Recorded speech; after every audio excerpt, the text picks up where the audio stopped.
Pengertian skala dan pengukuran. Skala dalam penelitian dapat diartikan sebagai deretan titik atau garis yang berjarak sama dan digunakan untuk mengukur tingkatan tertentu.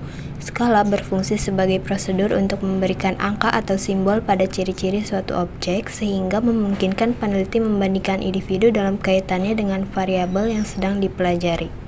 Sementara itu, pengukuran merupakan proses deduktif yang dimulai dari konsep, ide, atau konstruk teoritis yang kemudian dikembangkan menjadi alat ukur berdasarkan pengamatan empiris.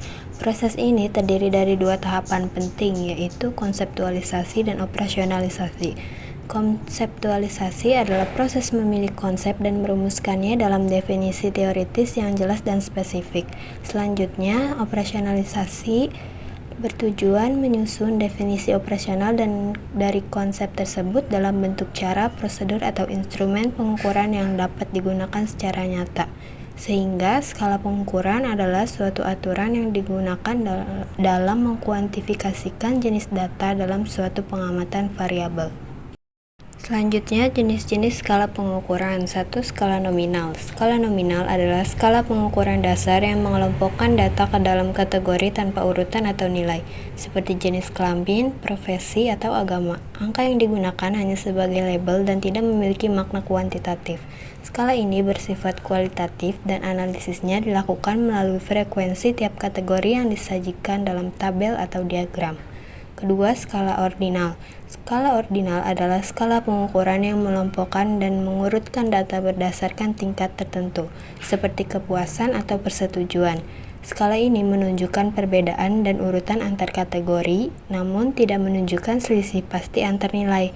Umumnya digunakan dalam skala Likert untuk menilai sikap dengan pilihan seperti sangat setuju hingga sangat tidak setuju.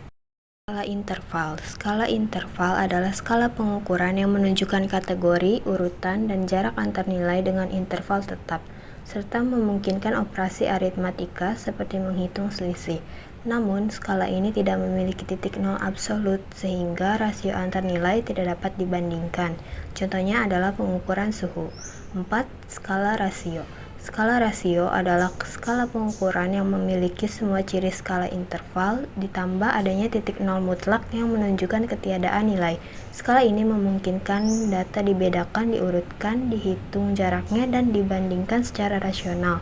Contohnya seperti berat badan atau angka kelahiran, di mana perbandingan dan rasio antar nilai dapat dihitung secara akurat. Kemudian ada hal-hal penting yang perlu diketahui dalam skala pengukuran. 1. Variabel kualitatif sebaiknya diukur dengan skala nominal karena tidak dapat diinterpretasikan secara kuantitatif. 2. Skala ordinal, interval, dan rasio cocok untuk variabel kuantitatif, namun memiliki tingkat informasi yang berbeda. 3. Skala ordinal hanya menunjukkan peringkat, sehingga memberikan informasi paling sedikit. 4. Skala interval menunjukkan jarak antar kategori, tapi tidak memiliki titik nol yang jelas. Dan terakhir, skala rasio paling informatif karena memiliki titik nol mutlak dan memungkinkan perbandingan antar nilai. Skala pengukuran sikap. 1. Ada skala Likert untuk mengukur sikap atau persepsi dengan jawaban bergradasi dari sangat positif hingga sangat negatif yang diberi skor 1-5. Skala ini mudah dibuat, fleksibel, dan dapat digunakan untuk mengukur reliabilitas data. 2. Skala Guttman menggunakan jawaban tegas seperti iya atau tidak, atau benar atau salah dengan dua pilihan atau dikotomis. Skala ini cocok untuk penelitian yang membutuhkan kepastian sikap responden dan menghasilkan data interval atau rasio sederhana. 3. Ada skala Thurston, menggunakan pernyataan terbatas yang dinilai dalam beberapa tingkat untuk mengukur sikap terhadap objek tertentu. Skala ini jarang digunakan karena prosesnya rumit dan dipengaruhi subjektivitas penilai. Terakhir, ada skala semantik diferensial, mengukur makna psikologis suatu objek dengan skala bipolar berisi pasangan kata berlawanan.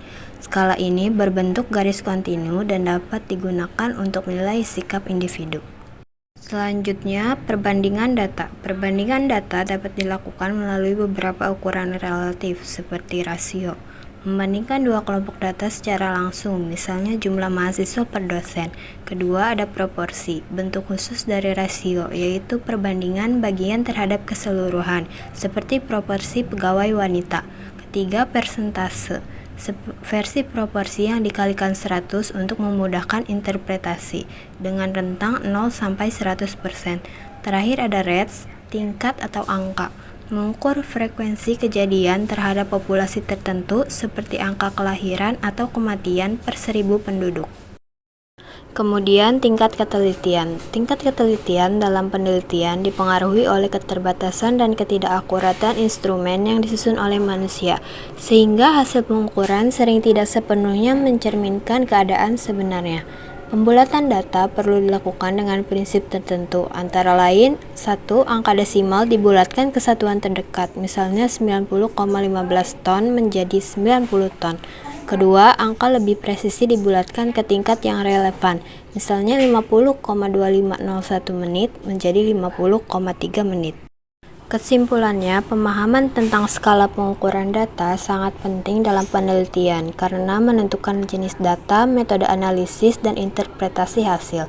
Berbagai skala seperti nominal, ordinal, interval, dan rasio memiliki karakteristik dan kegunaan masing-masing, serta dapat dilengkapi dengan skala khusus seperti Likert dan semantik diferensial.